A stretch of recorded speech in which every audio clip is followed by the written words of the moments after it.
You know, there comes a moment in many people's lives when everything suddenly feels utterly pointless. The job that once seemed important now feels like a meaningless charade. The relationships that once brought joy now feel like empty performances. The goals you were chasing now seem arbitrary and hollow. And you look at your life and think, what's the point of any of this? Why am I doing what I'm doing? What does any of it matter? This is not depression, necessarily, though it might look like it from the outside. This is something much more interesting. This is what happens when you wake up from the collective dream, when you start to see through the game that everyone is playing, when the meaning that you borrowed from society begins to dissolve, and you're left facing the raw question, what is the point? Now, most people respond to this feeling in one of two ways, and both are problematic. The first response is panic. They feel the pointlessness, and immediately try to run from it, to distract themselves, to create new meanings, new goals, new purposes. They throw themselves into work, into relationships, into causes, into addictions, anything to avoid sitting with that uncomfortable feeling that nothing matters. The second response is resignation. They accept the pointlessness as a final truth and sink into a kind of nihilistic despair. If nothing matters, why do anything? Why get out of bed? Why engage with life at all? They become paralyzed by the very insight that could have freed them. But I want to suggest a third response, a response that's actually quite revolutionary. What if the feeling that everything is pointless is not a problem to be solved, but a doorway to be walked through?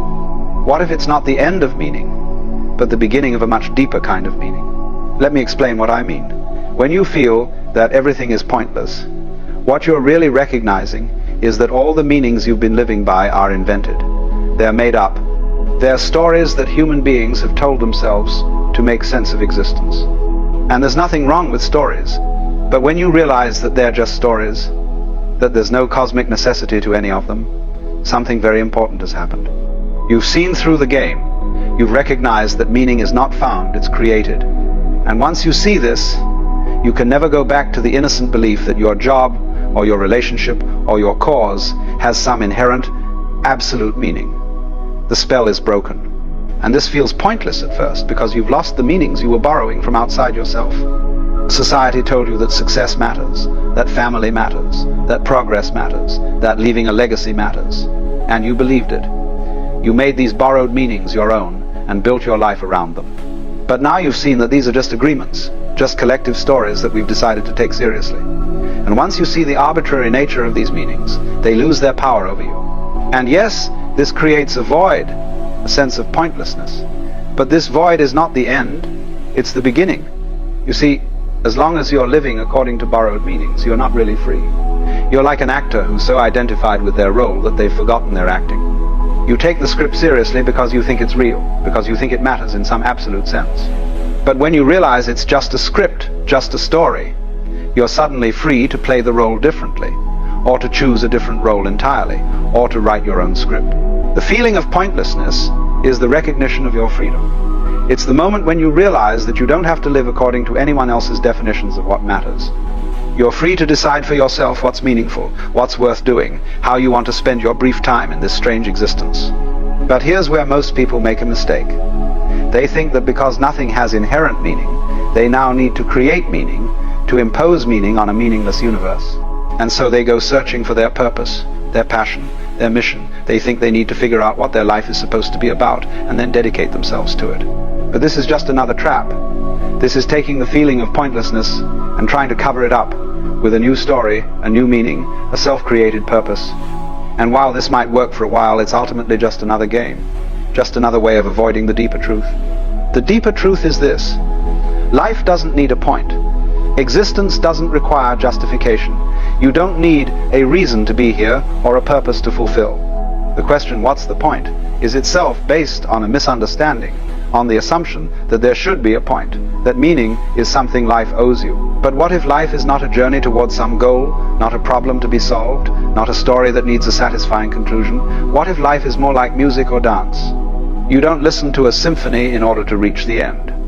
You don't dance in order to arrive somewhere. The point of music is the music itself.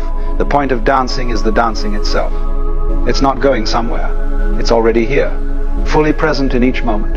In the same way, the point of life is simply living, simply being, simply the experience of existence itself.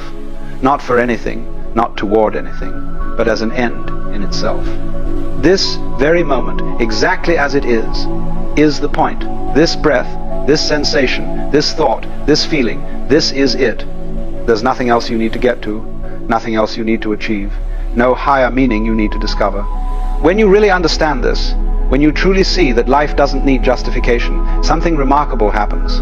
The feeling of pointlessness transforms into something else entirely. It becomes a kind of lightness, a freedom, a playfulness. If there's no ultimate point, if there's no cosmic significance to anything you do, then you're free to simply enjoy the process of living without the burden of having to make it mean something. You can work at your job without needing it to be your calling. You can love someone without needing them to complete you. You can pursue goals without needing to achieve them. You can create things without needing them to be important. You can play the game of life with full intensity while knowing it's just a game. This is what I mean when I say the feeling of pointlessness is a doorway.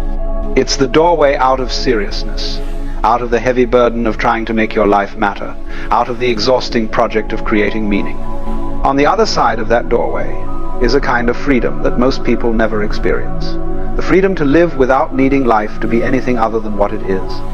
Now, this doesn't mean you become passive or apathetic. Quite the opposite.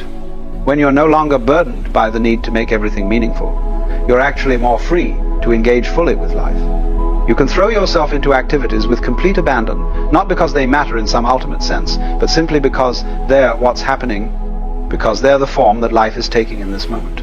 Think about a child playing. The child isn't worried about the meaning of the game.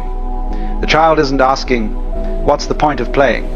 The child is simply absorbed in the playing itself, fully present, fully engaged. And then the game ends, and the child moves on to something else without any sense that the game needed to have a lasting purpose or significance. This is how you can live when you've walked through the doorway of pointlessness. You can engage with life fully and passionately, and then let it go and move on to the next moment, the next game, the next experience. Nothing needs to be permanent. Nothing needs to be ultimately meaningful. Everything can be enjoyed for what it is, in the moment that it's happening. But what about the big questions? What about death? What about suffering? What about the fact that everything you do will eventually be forgotten? That the universe will end? That nothing you create will last forever? Doesn't this make everything pointless? Only if you think the point of life is to leave a permanent mark, to create something that lasts, to be remembered. But why should that be the point? The sunset is beautiful, and then it's gone. The flower blooms, and then it wilts. The wave rises, and then it falls back into the ocean. Nothing about the temporary nature of these things makes them less valuable, less beautiful, less worth experiencing. In fact, it's precisely because things are temporary that they're precious. If the sunset lasted forever, would you still stop to watch it? If flowers never wilted, would you treasure them? The poignancy of life, its bittersweet beauty, comes from the fact that it's fleeting, that each moment happens only once, that everything is always already passing away even as it's arriving. So when everything feels pointless, when you look at your life and can't find the meaning you once thought was there, this is not a crisis. This is an opportunity.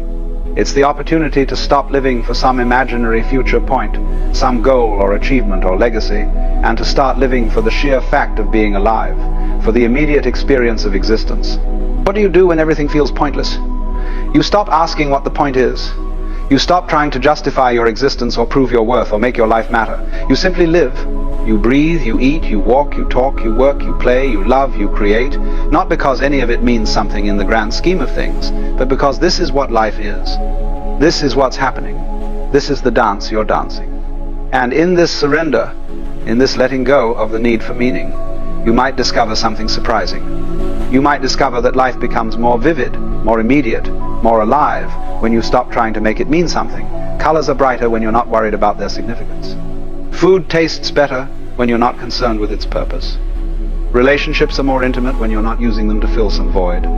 The pointlessness, when you really embrace it, becomes a kind of freedom. It's the freedom to be completely here, completely present, completely engaged with what is, without the overlay of meaning, without the weight of significance, without the burden of purpose. Let me tell you a Zen story that illustrates this. A student comes to the master and says, "Master, I've studied all the scriptures, I've practiced all the techniques, I've contemplated all the koans, but still, I don't understand. "What is the meaning of life?" And the master says, "Have you eaten your breakfast?" The student says, "Yes." The master says, "Then go wash your bowl." Do you see? The student is looking for some grand cosmic meaning, some ultimate purpose. But the master is pointing to the simple fact of living. Eat your breakfast, wash your bowl. This moment, this activity, this simple fact of existence, this is it. There's nothing else you need to find, nothing else you need to understand. When everything feels pointless, this is what you do. You eat your breakfast, you wash your bowl, you do what's in front of you to do, not because it has some grand meaning, but because this is the form that life is taking right now. You're here, you're alive, and this is what being alive looks like in this moment. And gradually, if you stay with this, if you don't run back to searching for meaning or sink into despair, you begin to notice something. You begin to notice that the question itself dissolves. What's the point? Stops being a relevant question. It's like asking what the point of a sunset is, or what the purpose of a mountain is, or what a river means.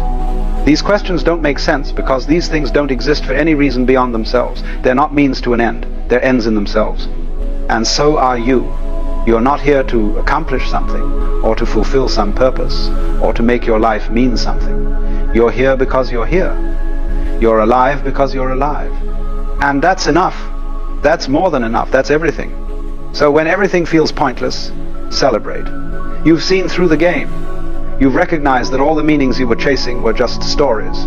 And now you're free. Free to live without the burden of having to make it all matter. Free to enjoy the sunset without needing it to teach you a lesson. Free to love without needing it to complete you.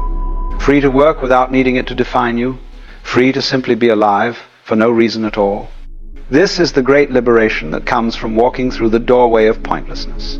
On the other side, you discover that life was never about the point. It was always about the living. And the living, the sheer fact of existence, is its own reward, its own meaning, its own point. Thank you.